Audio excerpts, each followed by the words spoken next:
Es bastante sencilla, tiene que ver con una introducción de lo que son los tipos de tejido. Ustedes saben que venimos en orden de complejidad creciente. Arrancamos hablando de biomoléculas, de bioelementos, de cómo eran esas biomoléculas. De ahí nos fuimos a todo lo que es las células, organelas que componen una célula, y sabemos que las células se unen para formar tejidos. ¿Qué células van a formar tejidos? Van a formar tejidos las células que tienen misma conformación y misma función. No puede haber células diferentes que se unen para formar un mismo tejido. Son células de similares características las que se unen y conforman lo que denominamos un tejido. Básicamente, un tejido es un conjunto de células que tiene una función específica, ¿sí? Entonces, vamos a hablar específicamente de los tipos de tejido animal. Bueno, entonces les decía que vamos a hablar específicamente de tejidos de tipo animal, no nos vamos a referir a tejidos de tipo vegetal. Entonces, como yo les decía, como definición, ¿qué es un tejido? Bueno, un tejido es un conjunto de células similares que suelen tener un origen embrionario común y que funcionan en asociación para desarrollar actividades especializadas.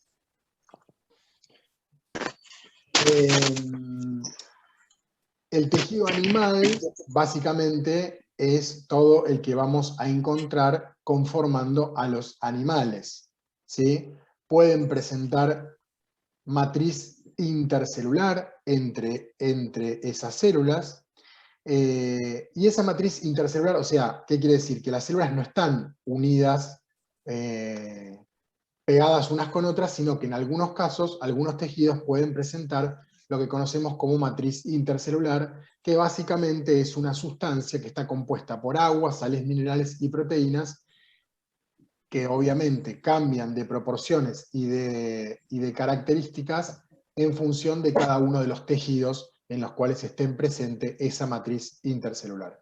Van a escuchar que vamos a hablar de tejidos que presentan matriz intercelular y tejidos que no presentan matriz intercelular, ¿sí? Eso los van a ir viendo a medida que vayamos avanzando en la clase. Entonces, ¿cuáles son los 4 tipos de tejidos principales que tenemos en los animales? Son estos que ustedes tienen ahí en la imagen. Tenemos el tejido conectivo, el tejido epitelial, el tejido muscular y el tejido nervioso. Son los principales tipos de tejido. Van a ver después que cada uno de esos tejidos da origen, o cada una de esas clasificaciones da origen a otros tipos de tejido que ustedes conocen más con nombre común, pero básicamente los 4 tipos de tejidos son estos y no existe otro tipo de tejido más que estos 4 dentro de los animales. Entonces, vamos a hablar del primero, que es el tejido epitelial. El tejido epitelial se caracteriza por no presentar sustancia intercelular. ¿Qué quiere decir? Quiere decir que las células están unidas entre sí, pegadas membrana con membrana, y no va a haber ningún tipo de esta sustancia, que yo decía que estaba conformada por sales, por agua y por diferentes biomoléculas, no va a estar presente en este tejido. Entonces eso va a hacer que todas las células estén pegadas, membrana con membrana, y bien unidas entre sí sin ningún tipo de separación. Si ustedes piensan, el tejido epitelial básicamente es la piel, el más conocido es la piel, y ustedes en la piel no tienen, aparentemente no tienen ningún tipo de cambio de conformación a lo largo de la piel. Eso es porque todas las células están pegaditas unas al lado de las otras y no tienen ningún tipo de sustancia entre medio que las separe. Ahora bien, ¿cuáles son las principales funciones que tiene el tejido epitelial? Bueno, como dice ahí, la protección nos protege de daño mecánico y de radiaciones, secreción de sustancias, la piel, en realidad todos los tejidos epiteliales, la piel es un ejemplo, pero el tejido epitelial en general tiene como función la secreción de diferentes sustancias, la absorción de otras sustancias. Hay tejido epitelial que no tiene función secretora, sino tiene función de absorción. recepción sensorial, excreción y transporte. Después ustedes pueden, después vamos a ir viendo ejemplos de todo esto, pero básicamente sepan que las principales funciones de todo tejido epitelial son estas. Va a haber tejidos epiteliales que tienen algunas de estas y otras no, pero en su gran mayoría, todo lo clasificado como tejido epitelial tiene estas funciones que ven ahí. Dentro del tejido epitelial podemos encontrar o dividirlo en dos grupos. Uno va a ser el tejido epitelial de revestimiento, que es aquel que va a tapizar superficies, y el tejido epitelial glandular, que es el que tiene principal función de secreción. El tejido epitelial de revestimiento es todo aquel tejido que recubre tanto superficies externas del cuerpo como cavidades internas. O sea, el tejido epitelial no es solo la piel. La piel es un tipo de tejido epitelial que recubre superficie externa, pero también hay tejido epitelial que recubre superficies internas del cuerpo.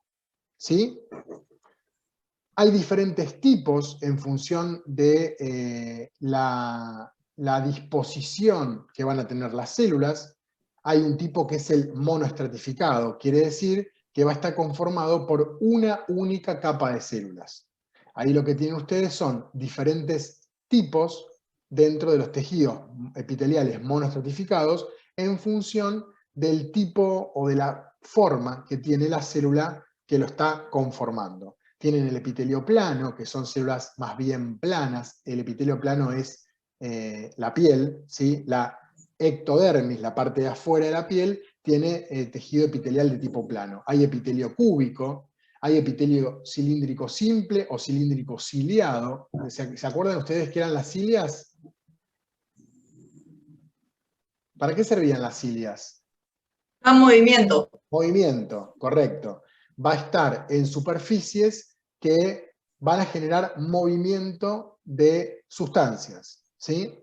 El sistema respiratorio tiene todo epitelio cilíndrico ciliado. Tienen, me fui. Tienen epitelio,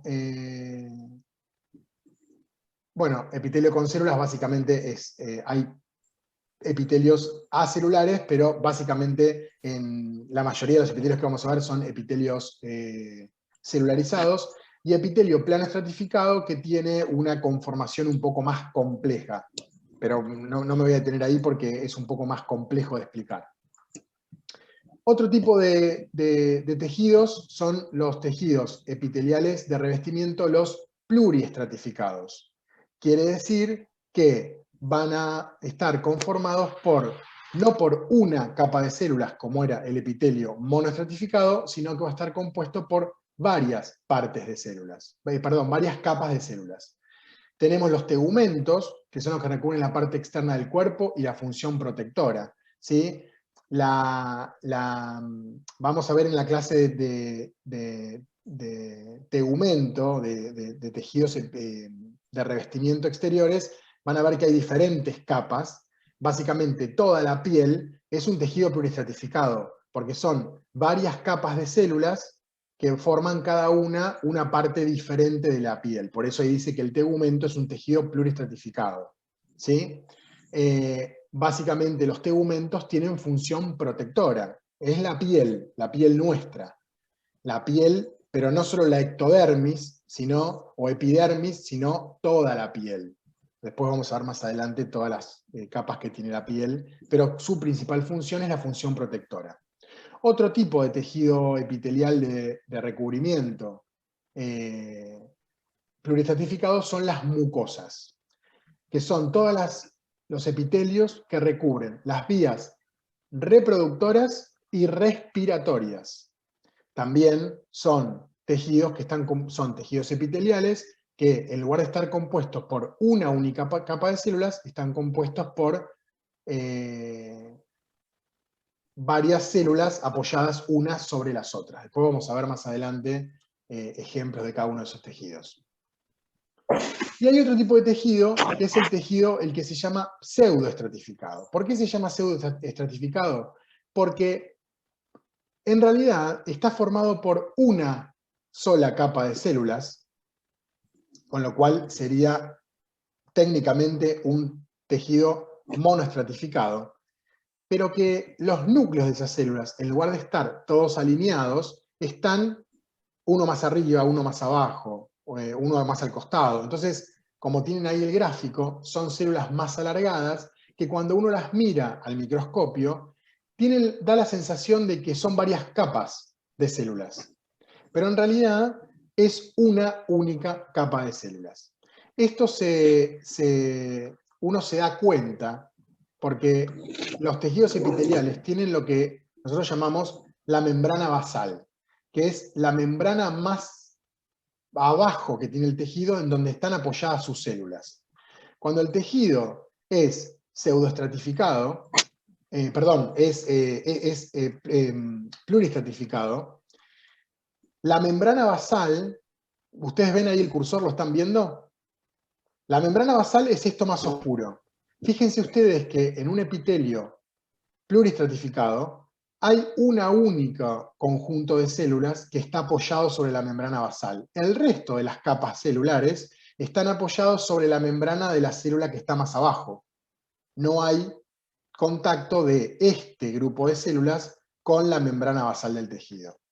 En el caso del tejido pseudoestratificado, si ustedes se fijan bien, tenemos la membrana basal y absolutamente todas las células tienen contacto con la membrana basal. Si ustedes lo miran, parece esto, ¿sí? Parece esto de acá, que son muchas células, parecen varias capas, pero en realidad, cuando ustedes se fijan bien, cada una de las células toma contacto con la membrana basal. Entonces si bien es visualmente parecido a esto, en realidad se trata de esto, es una célula que toca la membrana basal, una célula que toca la membrana basal, otra que toca, otra que toca, otra que toca. Por eso es un tejido pseudoestratificado, porque parece pluristratificado, pero en realidad es monoestratificado. ¿Se entiende? Y aparece este tercer ejemplo. Yo porque van a escuchar que vamos a hablar de tejido epitelial mono, pluri o pseudo, y tienen que saber a qué se debe esa denominación. ¿Sí? ¿Me siguen? ¿Hasta acá? Bueno, cualquier cosa me avisan, me paran. Y otro de los tipos de tejido epitelial, como dijimos al principio, es el tejido epitelial glandular. Son células normalmente cúbicas, especializadas en la elaboración de sustancias destinadas a ser segregadas o secretadas. O sea, son tejidos que producen sustancias que van a ser liberadas al medio. O sea, van a salir de la célula y van a ser liberadas al medio extracelular. El medio extracelular puede ser el otro tejido, puede ser el sistema circulatorio, puede ser el sistema endocrino, el sistema nervioso, algún otro tipo de sistema que no sea el mismo epitelio que les está produciendo. Y obviamente, al ser un epitelio, se forman dentro de ese epitelio y son sustancias que van a ser aprovechadas por las propias células de ese epitelio o por células de otros tejidos. Ahora bien, el epitelio glandular, en función del lugar a donde van a secretar las sustancias que producen, se clasifican en glándulas exócrinas o glándulas endócrinas. Las glándulas exócrinas son aquellas que van a secretar sustancias que van a ser eliminadas hacia el exterior del cuerpo. Un ejemplo bien clarito son las glándulas mamarias, que secretan leche que va a salir del cuerpo, en este caso de la mujer, y van a ser utilizadas por la cría. Otro ejemplo son las sudoríparas, el sudor, la transpiración. Son epitelios glandulares que secretan sustancias que sirven para descenso de temperatura, que van al exterior, van al medio. Y las glándulas salivales, no es salivares, es salivales, está mal escrito ahí, salivales, ¿sí? Las glándulas salivales, porque ustedes me van a decir, no, bueno, pero las glándulas salivales en realidad secretan saliva, pero va al interior. En realidad, el sistema digestivo tiene conexión con el exterior. Entonces, las glándulas salivales funcionan en la boca, pero eso, en definitiva, termina siendo excretado hacia el exterior del cuerpo. ¿Sí? Con la orina o con las heces. ¿Sí? ¿Me siguen? Ahora, las glándulas endocrinas son las que secretan sustancias que son utilizadas dentro del cuerpo y van a ser utilizadas por otros tejidos para realizar algún tipo de función. Ejemplo de glándulas endocrinas son todas los órganos encargados de secretar hormonas. Por ejemplo, la tiroides. Ustedes saben que la tiroides secreta, ya lo vamos a ver más adelante, pero las hormonas tiroideas, que son las encargadas de regular el metabolismo. Esas hormonas tiroideas no van a ir afuera del cuerpo, van a ir a los órganos diana, son los órganos objetivo, en los cuales van a tener una acción metabólica, van a hacer que ese órgano acelere su funcionamiento o descienda la velocidad de funcionamiento en función de la necesidad general de lo que conocemos como homeostasis, que es la regulación de todo el metabolismo de un ser vivo. Hasta acá me siguieron, no es complejo, es bastante sencillo, es una aproximación general de los tipos de tejido. Después vamos a ir viendo los sistemas formados por estos tipos de tejido en las próximas clases. ¿Sí? Bueno, bien. No lo voy a pegar nunca con esto yo, ¿eh? No me llevo del todo bien, no sé por qué, porque en realidad en el aula esto funciona bárbaro, pero se ve que acá, a distancia, no le gusta. Bueno, me fui a cualquier lado. Ya estamos, ¿eh? Bueno, ahí estamos. Tejido muscular. Es el próximo tipo de tejido que vamos a ver. La unidad conformacional, o sea, las células que forman todo el tejido muscular, se conocen con el nombre de miocito. Los miocitos son las células que conforman el tejido muscular. Y son lo que vulgarmente se conoce como fibras musculares. Estas células tienen especial habilidad para contraerse y relajarse, y eso hace que el tejido muscular, o sea, el músculo, funcione como funciona, gracias a la capacidad que tiene esa célula de poder contraerse o relajarse en función de los estímulos, tanto estímulos exteriores como estímulos interiores. Estímulos exteriores puede ser un golpe y un estímulo interior puede ser el sistema nervioso. ¿Sí? Ahí tienen, bueno, es una gráfica, un dibujo de cómo está formado un músculo, ¿sí? Que tiene una vaina que lo recubre, que tiene el nombre de sarcolema, ¿sí? Todo esto que ven ahí es la estructura de un músculo. Adentro del músculo está conformado por las fibras musculares, que son las células. Esas fibras musculares tienen miofibrillas adentro, que son de distintas sustancias que permiten la adhesión de las células entre sí. Esas fibras musculares forman una vaina muscular. Esa vaina muscular está tapizada por una matriz, que es el sarcoplasma, y todo eso empaquetado por la bolsa, digamos, exterior que tiene el músculo, que recibe el nombre de sarcolema.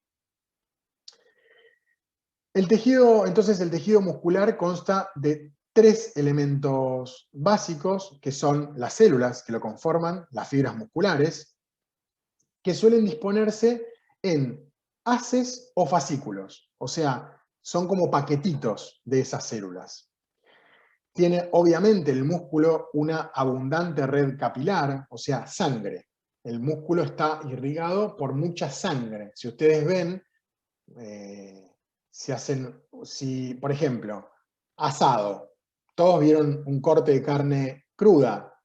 Bueno, todo eso es músculo. ¿Y por qué es rojo? Porque está muy vascularizado, tiene muchos capilares sanguíneos.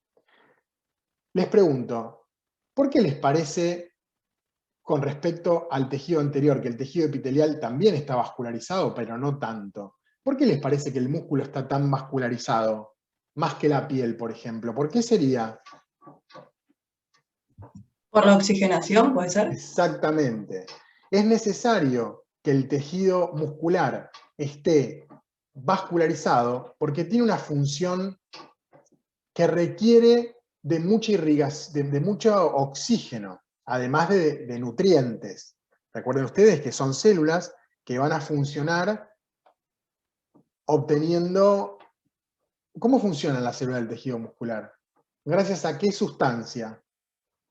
Como todas las células. ATP. ATP, correcto. Necesitan ATP. Y para generar ATP, además de glucosa, ¿qué se necesita? Oxígeno.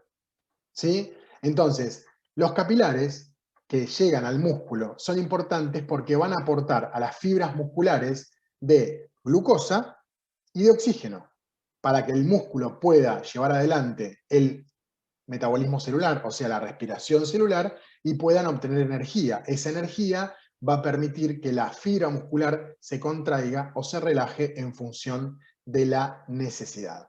¿Sí? Además, el tejido muscular está acompañado de otro tipo de tejido, o sea, el músculo, no el tejido muscular, sino el músculo, está acompañado de otro de los tejidos, que es el tejido conectivo fibroso, que básicamente sirve de sostén del músculo. Ahora vamos a ver los tejidos conectivos, pero sepan ustedes que el músculo también tiene tejido conectivo, ¿sí? Porque por ahí ustedes dicen el músculo, solamente tejido muscular. Sí, es tejido muscular, pero el músculo en sí, como órgano, no tiene solo fibras musculares, sino que además está conformado por otros tipos de tejido. Básicamente la mayoría de los órganos no están, si bien mayoritariamente son un tipo de tejido solo, tienen varios tipos de tejido de soporte, de sostén, de acompañamiento para que ese órgano cumpla la función para la cual fue concebido. ¿Sí? Hay diferentes tipos de tejido muscular en función de las fibras que los componen, o sea, según las fibras que componen ese tejido muscular, podemos diferenciar tres tipos de tejidos musculares diferentes. Uno es el tejido muscular estriado o esquelético, ¿sí? Cualquiera de las dos acepciones es correcta. Se caracterizan por ser fibras musculares estriadas cilíndricas, tienen alternancias de bandas claras y oscuras por disposición ordenada y repetida de actina y miosina en miofibrillas. La actina y la miosina son proteínas que se encargan de la contracción y relajación de la fibra muscular, ¿sí? Y básicamente, el músculo estriado es el constituyente de todos los músculos que conforman los seres vivos. Básicamente animales, ¿no? Ustedes saben que las plantas no tienen músculos. Entonces, por eso se llama músculo estriado o músculo esquelético, porque son todos los músculos que utiliza el cuerpo para realizar movimiento. ¿Sí? La principal característica de la contracción de este tipo de músculo es que es una contracción fuerte, es rápida y es voluntaria. Quiere decir que es un músculo que va a estar controlado por la parte del sistema nervioso voluntaria. Después vamos a ver más adelante cómo se llama. ¿Sí? Pero son todos aquellos músculos que yo puedo mover de forma voluntaria. Todos los músculos que yo digo, muevo el brazo y lo puedo mover, es músculo estriado. Es de tipo estriado, no es de otro tipo. ¿Sí? Después vamos a ver más adelante ejemplos de esto, pero ahí tienen el por qué se llama estriado. ¿Ven que tienen todas como banditas, todas liñitas? Eso se ve al microscopio. Cuando nosotros vemos un corte de tejido muscular estriado, se ven esas bandas claras y bandas oscuras que son bien características del músculo estriado. Por eso justamente recibe el nombre de estriado. Otro tipo de músculo es el músculo liso. A diferencia de las células anteriores que tenían alternancia de bandas claras y bandas oscuras, las células del músculo liso son células bien alargadas, tienen un solo núcleo, mientras que las del estriado son plurinucleadas. Estas tienen un solo núcleo y no tienen claramente esas esas banditas claras y oscuras. Por eso se llama liso y no estriado. Tiene filamentos de actina y de miosina, igual que los otros, pero no están ordenados, como en el caso del músculo estriado, sino, o sea, no están ordenados en paralelo, sino que están desordenados. Básicamente, el músculo liso constituye todo lo que es la musculatura visceral, o sea, toda aquella musculatura que nosotros no podemos mover voluntariamente. Es la musculatura del tubo digestivo, la musculatura de las arterias, la musculatura de las vías genitales, de las vías urinarias y de absolutamente todos los órganos que conforman, los órganos internos que conforman parte de otros sistemas de órganos que nosotros no podemos controlar. No podemos controlar porque justamente, a diferencia del músculo estriado o esquelético, la contracción en estos casos es suave, es lenta y justamente involuntaria, ya que es dependiente de la parte del sistema nervioso que regula la parte involuntaria, que es el sistema nervioso autónomo.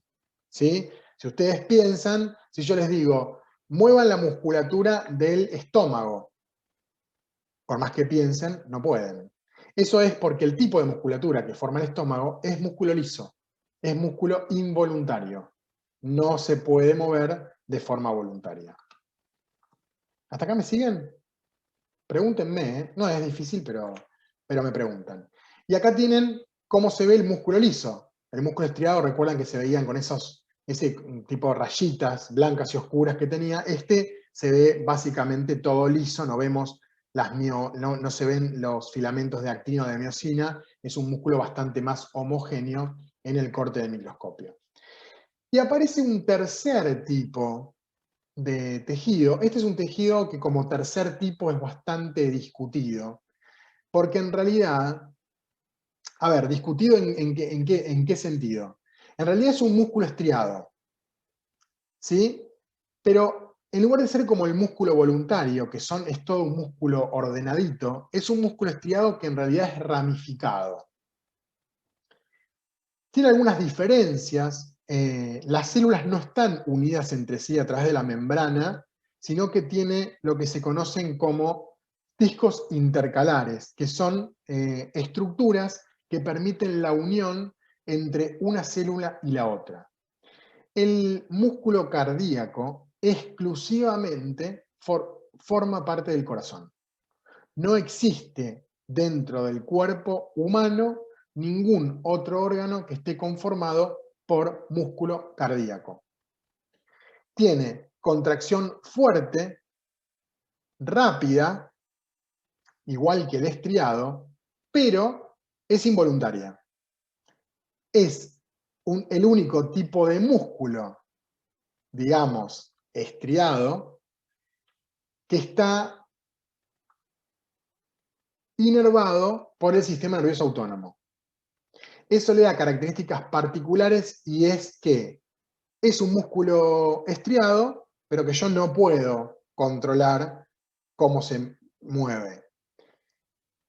Hay personas que tienen la capacidad de, lo habrán escuchado, de bajar las pulsaciones.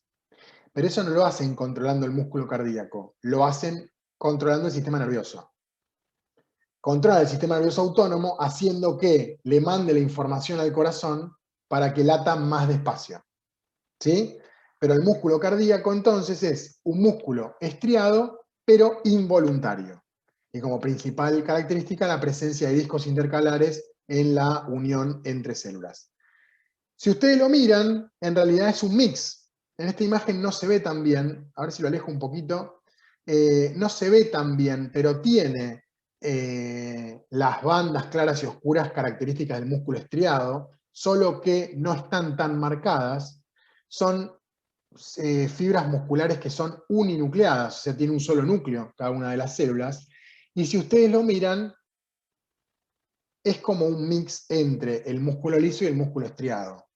En realidad, visualmente parece liso, pero es músculo estriado. Tiene la presencia de estas bandas claras y oscuras, aunque en esta imagen no se aprecie del todo bien. Pero bueno, básicamente, con lo que se tienen que ver ustedes es que el músculo cardíaco es un músculo de tipo estriado, pero es involuntario. Eso lo convierte en un tercer tipo de tejido muscular. No lo podemos considerar ni liso ni estriado o esquelético. Es cardíaco, es aparte. ¿Sí? Bueno, los músculos, al igual que todos los tejidos, pero el tejido muscular tiene asociadas diferentes patologías con las que ustedes el día de mañana, sobre todo los radiólogos, se van a encontrar, ¿sí? Que tienen que ver con la ruptura de ese tejido, cuyo ejemplo es el desgarro, ¿sí?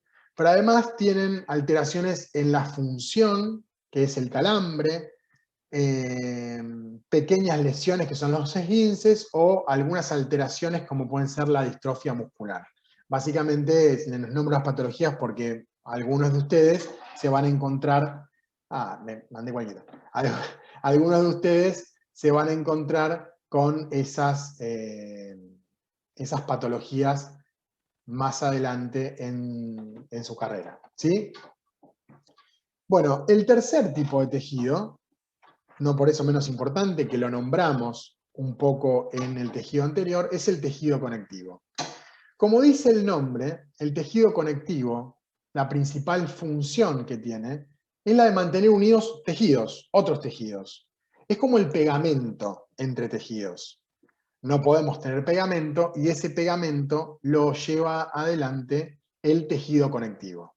Además, el tejido conectivo tiene diferentes presentaciones y una de esas presentaciones hace que sirva como protección. Entonces, por eso ahí tienen las dos principales funciones que son la de pegamento, o sea, la de mantener unido el resto de los tejidos, y la de proteger los órganos internos. Tiene tres componentes básicos: las células, que vamos a ver que en diferentes tipos de tejido conectivo tienen diferentes nombres. Tienen presencia de fibras colágenas, elásticas o reticulares, y tienen matriz extracelular. Esa matriz extracelular puede estar presente en forma sólida o en forma líquida. Según el tipo lo podemos caracterizar según el tipo de matriz extracelular, de fibras o de células que presente ese tejido conectivo. Las células que puede presentar un tejido conectivo van a estar presentes cuando vayamos viendo más adelante los sistemas de órganos, van a ver que vamos a mencionar estas células que son en realidad células del tejido conectivo que migran o se localizan entre otros tejidos para dar, como les dije al principio, unión, o sea, para funcionar de pegamento, o para protección, tanto del órgano como del sistema. Las dos células principales que vamos a ver en esta etapa son, por un lado, los fibroblastos, ¿sí? Que vienen de su origen, son los fibrocitos, que son células grandes y aplanadas. Son las fibras que van a formar, son las células que van a formar parte de las fibras y de la matriz extracelular. O sea, todo aquel tejido que presente matriz extracelular va a estar conformada por tejido conectivo, esa matriz, y específicamente por fibrocitos, ¿sí? Otro tipo de células de tejido conjuntivo que podemos encontrar son células emigrantes o células migrantes que se forman en la sangre, lo vamos a ver más adelante también, que son los macrófagos y los mastocitos. Como dice ahí, los macrófagos son los primeros en la barrera de defensa del cuerpo, y los mastocitos son los que responden a reacciones alérgicas e inflamatorias. La principal función de estas células es la de unir y envolver a... perdón, según su función, como dijimos antes, tienen la capacidad de unir tejidos entre sí o de envolver tejidos entre sí, además de la protección, ¿sí? Y después podemos clasificar a los tejidos conjuntivos según las fibras que lo componen. No me voy a detener mucho en esto porque ustedes no tienen mucha idea todavía de otros tipos de sistemas de órganos y de tejidos, pero van a ver que los vamos a nombrar más adelante, pero básicamente, según las fibras que lo componen, tienen 4 tipos de tejido conjuntivo. Tenemos el tejido conjuntivo laxo, el denso, el elástico y el reticular. Voy a llegar hasta ahí, ¿sí? No los quiero confundir más con el tejido conjuntivo, porque es un tejido que vamos a ir viendo a lo largo del desarrollo de la materia cuando vayamos viendo otros sistemas de órganos. Pero sí sepan, importante, que el tejido conectivo va a estar presente para unir órganos entre sí o proteger órganos o sistemas del cuerpo. Básicamente, esas 2 funciones son las que a mí me interesa que ustedes recuerden del tejido conjuntivo. ¿Sí? Yo para no hacerlo más largo. Aparece otro ¿Profe, tipo. puede repetir lo último? ¿La función? Es la que está al principio, la de unir órganos o proteger órganos. Después lo vamos a ver más adelante igual. De todas maneras, yo después les subo el video para que les quede y me pueden repetir las veces que sea necesario. Profe, se está por cortar. Sí, vemos esto y cortamos. Otro tipo de tejido conjuntivo, el cual me parece importante nombrar, es el que ustedes lo deben haber escuchado nombrar, es el adiposo. El tejido adiposo es un tejido conjuntivo, es un tejido conjuntivo laxo, por las fibras que lo componen. Está localizado bajo la piel, formando la hipodermis, pero además está localizado alrededor de ciertos órganos con función protectora. El tejido adiposo tiene principalmente función protectora, pero además tiene función de almacenamiento de energía. ¿Sí? Las células que forman el tejido conjuntivo adiposo son los adipocitos, que tienen como característica la capacidad de fabricar y almacenar grasa. Esa grasa va a permitir que el tejido adiposo sirva para reservar energía, la grasa es una reserva energética, para aislación térmica, por ejemplo los mamíferos marinos, que tienen grasa que los aísla del medio que los rodea, y como amortiguador, protección de los órganos, ¿sí? Sirve como una coraza de los órganos, la grasita hace que no se golpeen los órganos. Está muy desarrollado en aves y mamíferos el tejido adiposo y rodea muchos órganos, pero principalmente los riñones y el corazón. Bueno, mientras voy admitiendo, les cuento. Una característica que tiene el tejido adiposo es que, como la mayoría, ustedes son jóvenes, pero los más grandes sabemos, que es un tejido bastante rebelde para poder ser eliminado. ¿Y esto por qué? Los adipocitos tienen una característica, que es que el adipocito es una célula que, frente a la necesidad de almacenamiento de energía, se divide, o sea, se generan nuevos adipocitos. Pero esa generación de nuevos adipocitos hace que haya bolsitas de grasa disponibles para almacenar grasa. Cuando uno come de más, se genera gran cantidad de adipocitos, que generalmente se depositan en la región abdominal, pero en función del género y de la especie tienen diferentes localizaciones, pero pongámonos de ejemplo nosotros, en los hombres la localización de adipocitos generalmente está centralizada en la parte abdominal y en la espalda, mientras que en las mujeres en la zona de las caderas y los senos. Son las 2 zonas en función del género donde los adipocitos se localizan. Ahora bien, cuando nosotros nos ponemos a dieta, lo que le decimos al cuerpo es, no te voy a seguir dando energía, así que no vas a recibir exterior utilizá la que tenés en los adipocitos almacenada. Entonces, ¿qué sucede con el adipocito? El adipocito se desinfla, o sea, pierde esa bolsita de grasa o de aceite que tiene guardada y queda chiquitito. Ahora bien, ese adipocito queda latente, o sea, queda a la espera de que nosotros empecemos a incorporar calorías de más para nuevamente activarse y nuevamente llenar la bolsita con grasa. Por eso es que cuando uno hace dieta y baja de peso, cuando después deja la dieta, recupera tan rápido el peso. Es porque los adipocitos, una vez que están formados, no se eliminan. La única forma de eliminar adipocitos y de evitar que se vuelvan a llenar con grasa es lo que muchos de ustedes deben conocer como liposucción. La liposucción lo que hace es romper el tejido adiposo. O sea, mata los adipocitos. Esa muerte de los adipocitos hace que sea más difícil volver a engordar porque no hay células disponibles para almacenar grasa. Básicamente, si yo quiero engordar de nuevo, lo que tengo que hacer es esperar a que los adipocitos se reproduzcan, se llenen de bolsitas de grasa y empiecen a aumentar el volumen. ¿Sí? Esto se los cuento porque el adipocito es una célula bastante particular en cuanto a su funcionamiento y a la biología como célula que tienen. ¿Todos me escuchan bien? Porque yo no los estoy viendo en la pantalla. Bien. Sí. Bueno, Sí, entonces escucha sigo. bien.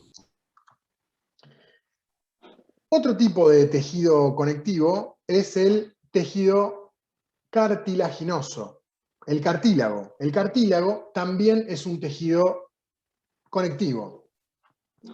Las células que lo conforman son los que conocemos como condrocitos.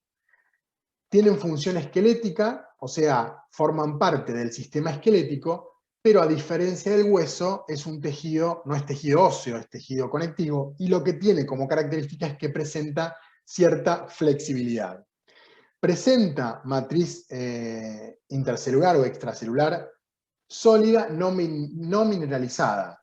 Al ser la matriz extracelular sólida y no ser líquida, hace que el cartílago sea un tejido conectivo rígido, ¿sí? Que no sea blando como el tejido adiposo. Presenta fibras de colágeno y elastina y obviamente forma parte de todos los cartílagos del cuerpo. Bueno, después más adelante vamos a ver dónde están dispuestos los diferentes cartílagos del cuerpo y ahí vamos a volver a hablar del tejido cartilaginoso. Pero básicamente sepan que es una matriz extracelular sólida con condrocitos dentro de esa matriz. Hay diferentes tipos de cartílago. Esto también lo vamos a ver cuando veamos el sistema esquelético. El cartílago hialino es el más común, tiene gran cantidad de sustancia intermembranal con fibras colágenas y elastina, es resistente y flexible, se utiliza principalmente para dar forma y lo podemos encontrar en el tabique nasal, en la epífisis de los huesos largos y en las articulaciones. ¿Saben lo que es la epífisis e hipófisis de los huesos? ¿Alguien de ustedes? Bueno, ya lo vamos a ver igual. Son los extremos de los huesos. Bueno, básicamente el cartílago hialino da forma y da terminación, se encuentra en las terminaciones de los huesos largos. Otro cartílago es el cartílago elástico, que tiene más fibras elásticas que el cartílago hialino, tiene gran elasticidad y poca resistencia, y un lugar donde lo podemos encontrar es el pabellón auditivo, ¿sí? Es en la parte interna de la oreja, no la parte externa, ¿sí? El pabellón auditivo, adentro. Y el otro tipo es el fibroso. Tiene mucha más cantidad de fibras colágenas que el anterior, tiene máxima resistencia y mínima flexibilidad, sirve para amortiguar los golpes y la principal ubicación son los discos intervertebrales. Son esos discos cartilaginosos que hay en la parte superior e inferior de cada una de las vértebras, y justamente tienen función de amortiguación. Funcionan como colchoncitos entre una vértebra y la siguiente. Eso hace que no se produzca contacto entre las dos vértebras y le permita cierta amortiguación a los impactos. Los discos intervertebrales son donde frecuentemente ocurren las hernias discales, ¿sí? El disco, al ser, son muy resistentes, pero tienen muy poca flexibilidad. Entonces, frente a una hiperextensión, al tener poca flexibilidad, el disco intervertebral fibroso se rompe, se sale, como que se le genera un aneurisma, una bolsita, y pierde la capacidad de amortiguación. Se puede producir contacto entre las vértebras que están a los lados de ese disco, y ahí es donde se produce el famoso dolor de las hernias discales, ¿sí? Todo esto lo vamos a ver, chicos, no se preocupen, pero yo se los doy como aproximación ahora, para que vayan, cuando vayamos yendo a lo largo de los diferentes sistemas, entiendan de qué estamos hablando. Y si no recuerdan, van a poder siempre volver a esta clase para repasar estos conceptos que van a ver que empiezan a resonar bastante frecuente a medida de ahora en adelante. Y el último tipo de tejido que vamos a ver es el tejido óseo, los huesos. La matriz extracelular del tejido óseo es sólida y mineralizada, o sea, es bien rígida. Tiene un 35% de una sustancia que se llama osteína, que es rica en fibras de colágeno, y un 65% de sales de calcio, en forma de fosfatos de calcio y de carbonatos de calcio.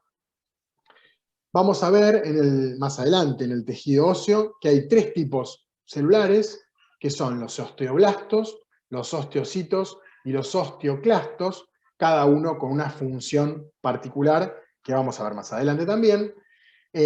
Básicamente, la principal función del tejido óseo es la de formar parte del esqueleto. El esqueleto, como ustedes saben, es lo que le da la estructura a los vertebrados, a los organismos vertebrados.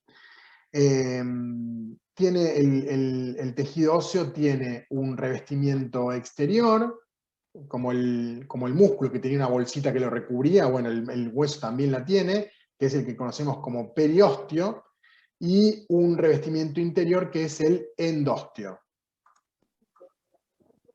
Ahí tienen las diferentes células, tienen diferente forma y diferente función, que vamos a ver más adelante cuando veamos el tejido esquelético.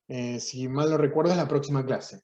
No, o sea, el jueves no, el otro martes. Según la consistencia de ese tejido óseo, podemos dividirlo en tejido óseo compacto o hueso compacto, que está formado por estructuras que reciben el nombre de osteonas y sistemas de... ¿Según qué? ¿Cómo? ¿Según qué? ¿Según qué se forma el compacto? Según la consistencia que tiene ese tejido óseo, podemos dividirlo en dos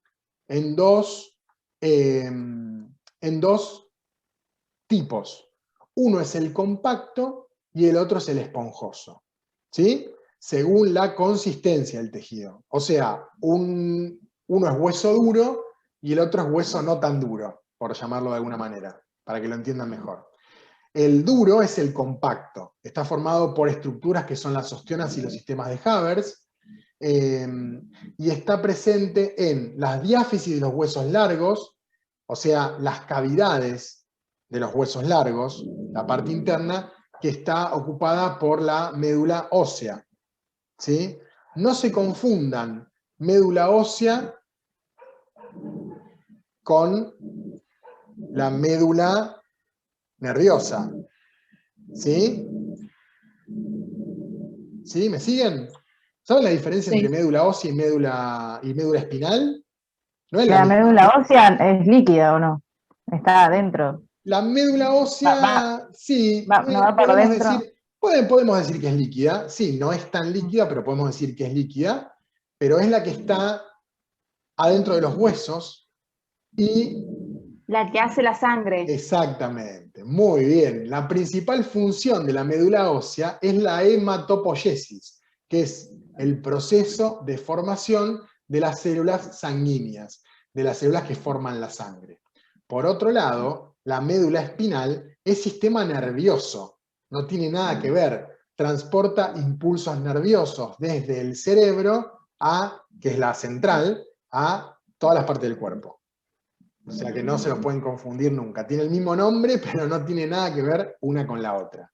¿Sí? Ahí tienen un ejemplo de cómo es el hueso compacto. Tienen el canal de Havers, que son este hueco que tiene adentro el hueso por donde va a estar, donde va a estar alojada la médula ósea. Y las células que forman parte de este hueso, que son los osteocitos. Estos osteocitos se van a disponer en estructuras que reciben el nombre de osteonas, que es esta imagen que ustedes tienen acá. Son todas las células, los osteocitos, dispuestos alrededor del canal de Havers. Esto forma la osteona. ¿Sí? Bueno, esto por un lado. Y por otro lado, como les decía recién, el otro tipo de tejido óseo es el esponjoso. No es un hueso blando en realidad, los huesos son huesos y son rígidos, pero en realidad el hueso compacto es un hueso un poco más duro, mientras que el hueso esponjoso es un hueso un poquito más frágil. Es más frágil porque en lugar de ser compacto, como es el anterior, que es una pared bien gruesa de ladrillos, unos pegados al lado del otro, cuyo único agujerito es el canal de Havers, el tejido óseo esponjoso tiene este sistema de agujeritos, por llamarlo de alguna manera, que son las trabéculas. ¿Sí? Tiene esas trabéculas que van a hacer que el hueso sea menos denso, sea hueso más liviano. ¿Sí? En esos lugares van a ser donde se van a terminar de alojar los productos de la médula ósea. ¿Sí? De la médula ósea roja, que son efectivamente las células sanguíneas, y esta es la parte más líquida, que creo que Diana decía líquido. Bueno, en realidad la médula ósea roja es la más líquida. La amarilla es un poco más densa, no es tan líquida. ¿Sí? Los huesos compactos generalmente son los huesos largos del cuerpo, mientras que huesos esponjosos son los huesos cortos y las terminaciones de algunos huesos largos. Pero eso lo vamos a ver en la próxima clase. No me voy a detener ahora. Bien. Bueno, esto es la hematopoiesis, lo que hablábamos hoy, el proceso que ocurre dentro de la médula ósea roja, que es la conformación de las células sanguíneas. No me voy a detener ahora, porque esto lo vamos a ver más adelante. Sí es importante que sepan que hay dos series de producción dentro de la hematopoiesis, que son la serie mieloide y la serie linfoide. ¿Sí? La serie mieloide es la que va a dar origen a células madre de varios tipos, que después van a dar origen a las células sanguíneas, y la serie linfoide, que va a dar origen exclusivamente a lo que conocemos como linfocitos, que son células del sistema. ¿De qué sistema? A ver si sabe alguien. Endocrino. ¿Qué dijeron? ¿Endocrino? Sí. ¿No es sanguíneo? ¿No forman parte de los anticuerpos? Inmune. Linfático. ¿No es linfático? No, van al sistema linfático, pero principalmente forman parte del sistema inmune. Son células que se producen en la médula, igual que las células de la sangre, pero van a ir, no son parte de la sangre, sino que son parte del sistema inmune y sirven para defensa del cuerpo. Pero ya lo vamos a ver esto, simplemente es para que ustedes, cuando las nombremos, sepan de dónde viene y de qué estamos hablando, ¿sí? Dentro de la serie mieloide, las células que tenemos son los eritroblastos, que van a dar origen a los glóbulos rojos, los leucocitos, que son los glóbulos blancos, ¿sí? Y las plaquetas. Dentro de los glóbulos blancos, ¿sí? Tenemos los mieloblastos, que son todos estos, y los agranulocitos, que son monocitos y linfocitos. En realidad los linfocitos son de la serie linfoide, ¿sí? Acá lo que se producen son las células que van a producir linfocitos, o sea, son células más inmaduras, pero se los menciono porque está en la otra serie y van a decir, pero ¿cómo están en las dos series? En realidad, tengan en cuenta solamente que son glóbulos blancos, glóbulos rojos, glóbulos blancos y plaquetas, que son las que conforman la sangre, como después vamos a ver más adelante. Bueno, ahí tienen imágenes de cada uno de los tipos celulares, pero en esto no importa, lo miran después. Otro tipo de tejido conectivo es el tejido nervioso, ¿sí? Es el tejido, dentro de este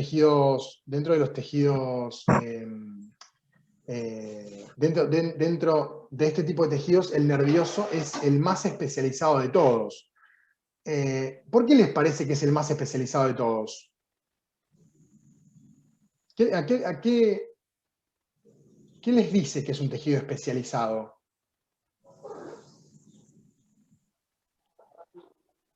¿Qué significa que sea especializado? Claro, O, sí, que cumple una función determinada o muy específica. exactamente.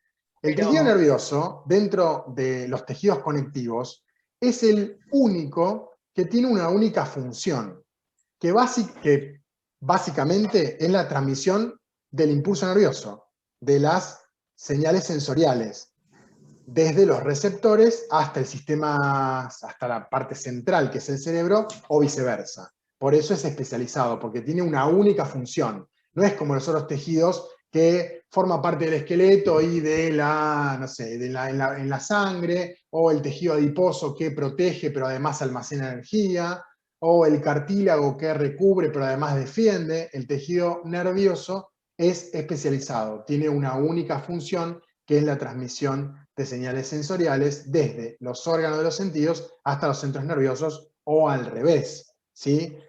Participa en la elaboración de respuestas a esos estímulos exteriores y a la transmisión de las respuestas a los órganos efectores, ¿sí? O sea, que el órgano responda en función del estímulo que tuvo. Hay diferentes tipos celulares. Rápidamente, el primero que viene son las neuronas, ¿sí? Que son las células que mayormente forman parte del sistema nervioso, aunque no son las únicas. También tenemos las glías, que son un montón de células acompañantes de las neuronas. Ya lo vamos a ver cuando veamos sistema nervioso. No los quiero detener mucho en esto. Ahí tienen cómo es una neurona. Básicamente tiene un cuerpo celular o cuerpo neuronal, las dendritas, que son conexiones de cables chiquititos y muchas, y el axón, que es un cable más bien largo y único, que va a conectar, obviamente, todas estas, tanto dendritas como axones, sirven para comunicar neuronas entre sí. ¿Sí? Acá tenemos diferentes neuronas, diferentes neuronas que las podemos clasificar según su función en sensitivas, que obviamente van a transmitir la información sensitiva, las motoras, que son las que van a elaborar respuesta, o sea, van a hacer que alguna parte del cuerpo se mueva, y las de asociación, así se dice, que son las que transmiten desde la información, desde las neuronas sensitivas hacia las neuronas motoras. ¿Sí? Por otro lado, según las prolongaciones, las podemos clasificar en neuronas, acá las tienen, neuronas monopolares, ¿sí? bipolares, multipolares o pseudopolares. Eso es según la función, después lo vamos a ver más adelante. Ahora solamente sepan que hay esos tipos de neuronas.